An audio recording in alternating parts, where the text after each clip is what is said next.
Assalamualaikum warahmatullahi wabarakatuh. Nama saya Safira Salsabila dengan NPM 1821030471.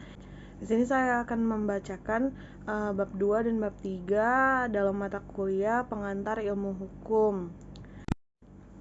Bab 2, konsep dasar pengantar ilmu hukum. A. Pengantar ilmu hukum secara etimologi yang dimaksud dengan pengantar merupakan suatu hal yang masih bersifat pendahuluan dalam memberikan penjelasan terhadap suatu kajian tertentu. Istilah pengantar dalam PIH atau pengantar ilmu hukum berarti menunjukkan jalan ke arah cabang-cabang ilmu yang sebenarnya. Yang B itu ada ruang lingkup pengantar ilmu hukum.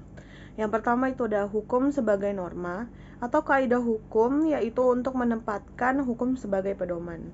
Kemudian yang kedua itu ada hukum sebagai gejala untuk perilaku masyarakat. Yang ketiga, hukum sebagai ilmu pengetahuan. Kemudian yang C ada objek kajian ilmu hukum, terdiri dari yang pertama mempelajari asas-asas hukum, kemudian yang kedua mempelajari sistem formal hukum, kemudian yang ketiga itu ada mempelajari kepentingan sosial, yang keempat itu ada mempelajari konsep-konsep hukum.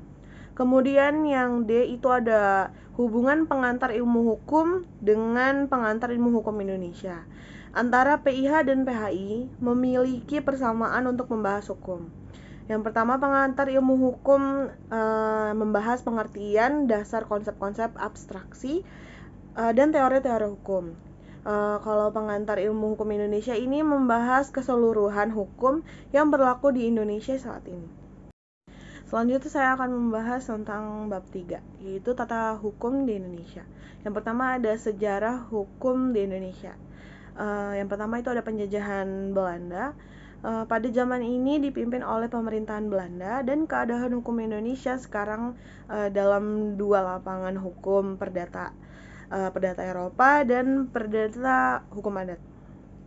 Kemudian yang kedua ada pada masa Orde Baru. Pada saat ini terjadi perubahan paradigma politik. Kemudian yang ketiga ada masa Orde Reformasi. Pada masa ini timbul semangat anak komponen bangsa untuk menuntut reformasi politik dalam sistem berkehidupan negara. Kemudian yang B itu ada pembidangan ilmu hukum dan terbagi menjadi 9. Yang pertama itu ada hukum menurut bentuknya. Hukum menurut bentuknya itu ada 2, yaitu hukum tertulis dan hukum tidak tertulis. Kemudian yang kedua itu ada hukum menurut tempat berlakunya. Ada 4, terbagi menjadi 4. Yang pertama yaitu hukum nasional, yang kedua hukum internasional, yang ketiga hukum asing, yang keempat itu hukum lokal. Kemudian yang ketiga itu hukum menurut sumbernya. Yang pertama itu ada undang-undang, yang kedua itu ada hukum kebiasaan, yang ketiga itu ada hukum traktat, kemudian yang keempat itu ada hukum jurisprudensi. Kemudian yang keempat itu ada hukum menurut waktu berlakunya. Yang pertama dibagi menjadi 3. Yang pertama itu ada hukum positif, kemudian yang kedua itu ada ius constituendum, yang ketiga itu ada hukum asasi. Selanjutnya itu yang kelima itu ada hukum menurut isinya.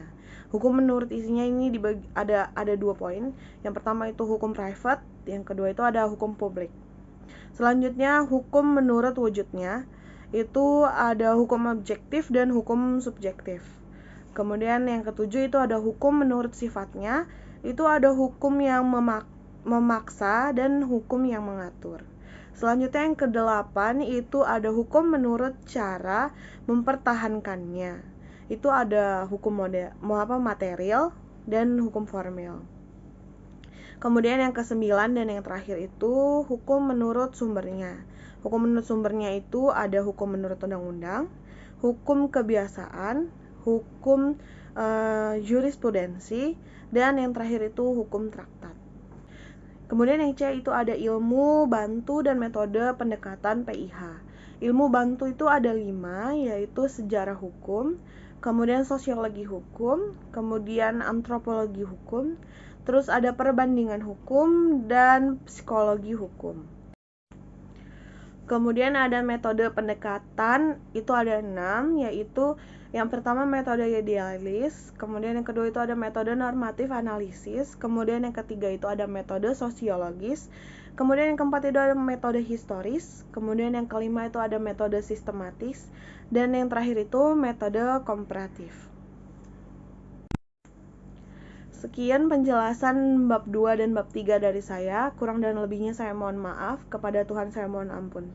Wassalamualaikum warahmatullahi wabarakatuh.